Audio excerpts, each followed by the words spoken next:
Welcome to Coach's Weekly. I'm CJ Sellner here with head baseball coach Mike Stawski. Coach, back at it once again, finally after what has been turning into a very long winter here in Chicago. You guys get to talk about baseball and head to Louisville this week. Overall thoughts on the preseason?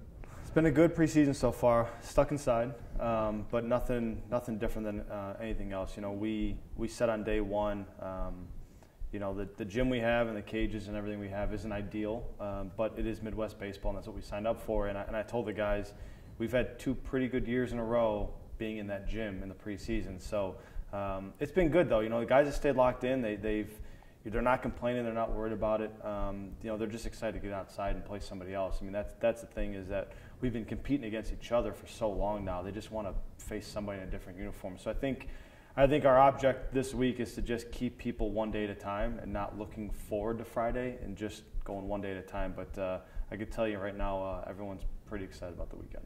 You guys have some of the highest rankings in program history to start the season.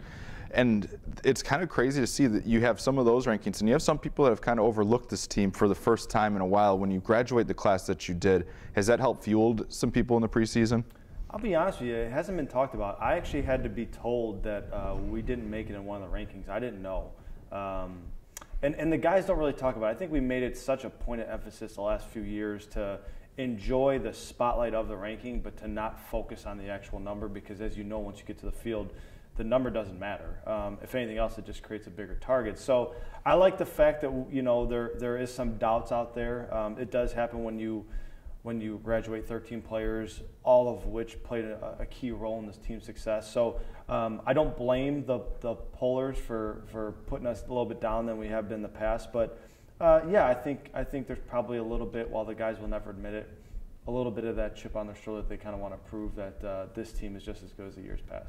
And I think it's one of those things that the pollers obviously don't know at this level sometimes, but there's still a very good core of people. You talk about Brian Van Duzer being back, who's when we listed off his awards at the banquet, it took longer than half of the team. And then you have a Jose Mercado, a Connor Brandon. There's a lot of pieces back that people have kind of overlooked. Yeah, we returned 5 players out of the lineup of the last game of last year. So more than half of the lineup is back. So I think sometimes that does get overlooked a little bit because guys like Joe Silva and Mitch Wilson, you know, kind of stole the show a little bit from an offensive standpoint. Andrew Massey, and those guys have gone. But, you know, we're getting a big core of our lineup back. You know, I think in our first 6 guys, only 1 guy is really kind of new to the lineup. Everyone else is returners. So, you know, it's going to be a good mixture, but I'm okay going into the season with some people kind of overlooking us. I am not talking people into saying that we're good. They want to overlook us. I'm okay with that. So you're not staring and saying, no, please pay attention. That's exactly right. No, don't worry. We're not very good this year. And on the mound, this is where I feel like there's the most new faces this year, especially when you had a Brian Musilek, a Mike Formella, people that you just, when you got to certain innings, you knew what was happening and it was over. Now you bring in a Kyle Strepik, a Ryan Davila, a bunch of different pieces that are very accomplished players that are going to really help this program this year. Yeah, you know, the pitching is going to be the biggest change, we think, because we're going to kind of flip the way we've done it, where the last 2 years we've had good starting pitching, but then our bullpen has been just absolutely outstanding. So if we can get to the 6th inning with a lead or close, we'd have a chance to win a game because those guys weren't going to give up any runs on the back end. We've kind of flipped it. Our starting pitching has turned into kind of our strong part of our staff, with our first few guys out of the pen being really, really strong. So, you know, we've added some key additions to the rotation. We're going to be old in the rotation, which is nice, and those guys all have college experience and have pitched in big games, and we expect that group to kind of lead us early on. In the past, it's just been offense. We've just let the offense score 8 or 9 runs, and if the pitching is just good that day, we're going to win. I think the pitching is going to kind of take over for a little bit and let the offense kind of gather itself into the season before it really takes off. You guys have had to kind of retool some of the leadership. Not that this program has ever not had leaders, but you had a very strong group that just led by example a lot last year. Talk about how some of the juniors that have risen to seniors kind of have emerged as leaders for this program. Yeah, I mean, you got guys like, you know, Jacob Frank and Justin Rodriguez and Brian Van Duzer who've been here, you know, the whole time, all 4 years. And the nice thing is that they did learn from last year's team, and they learned from the year before when we had Dougie and all those guys that were great leaders as well. So it's not like these guys are trying to reinvent the wheel. They're just trying to build off the culture that the last senior class taught them.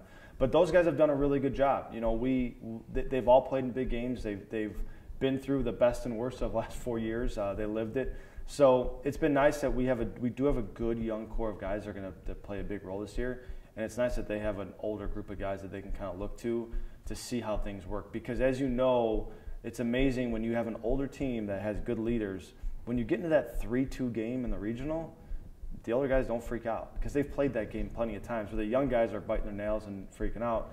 I like that about our group is that no matter what game we play from here until June, you're not going to see our guys panic because a lot of them have been there before.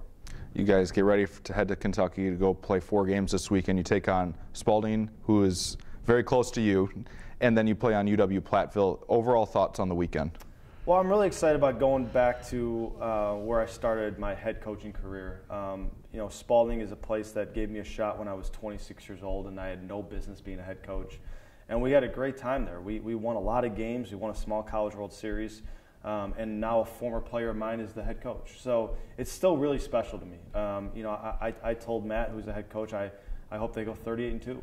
I just wanted to lose twice to us. But, you know, it's cool because they're going to do a little bit of a ceremony for the 2012 team. I get to see a lot of my players that I get to coach. And that kind of stuff is really special. It doesn't overshadow the games. I know the guys are really excited about the games. Selfishly, I'm really excited just about going back and seeing the people I haven't seen in 5 years and seeing the players I haven't seen. But the guys are ready. Spalding's playing great baseball. You know, they've got 1 loss. They just swept a great Case Western team. So I'll tell you what, no matter what that number is in front of our name on their schedule, they ain't afraid of us right now. They're going to be ready to go, and we're excited about that challenge. And luckily, Platteville's probably in the same group we're in, where we haven't been outside. We've been in a gym. We've been trying to figure out how we're going to catch a fly ball because we haven't been able to do that yet. So that'll be a nice little matchup to figure out where we're at with stuff. But, you know, we say all the time, this first weekend is just a weekend to kind of figure out who we are and what we are, and we won't really even know that answer until probably after Florida because we'll be outside for a lot. So really excited about the weekend. Just excited to, like I said, to kind of try and beat somebody else besides our own hitters when we're up in the cage. We know this team is known for dramatic endings. Is your heart ready for another season of this, going into another year of this after 2 World Series years? No, it's not ready. It's not, and it will be. I know, like we'll play like probably a 14-inning game on Friday night. It's just my guess, but it's fun. It does add to the dramatics of the season, and it's just amazing that it always finds us somehow. No matter what we're doing, we always find ourselves in these games where we're scoring 5 runs in the 9th to win a game, or we're down 7-1 after the first inning, and we end up winning 8-7 somehow. It's just crazy how it always finds us. So no, but I'm not ready for that. So I got to make sure that, you know, Coach Connor and some of the younger coaches kind of take over when I see the dramatics coming. I'm just going to get out of the way and let those guys do it. Well, we look forward to seeing you and your team back out on the field. Cougar fans, it's baseball season once again here in River Forest. Cougars head to Louisville to play 4 games this weekend. If you're not making the trip down, you can find all the live links at cucougars.com/coverage. For head coach Mike Stawski, I'm CJ Sellner. Thank you for watching Coaches Weekly.